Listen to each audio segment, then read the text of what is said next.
అన్నయ్యా నువ్వు పిలిస్తే చెల్లిలా జన్మనెత్తాను. హాయి హాయిగా నువ్వు నవ్వితే ఎంత ఎంత మురిసిపోతాను.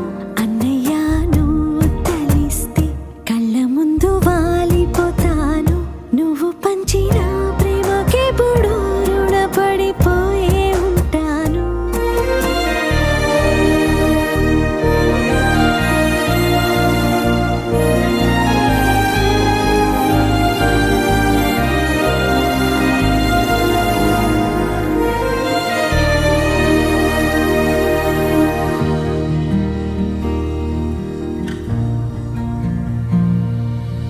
నా కోసం వెతికి వెతికి ఏ నిమిషం దిగులే పడిపోకు.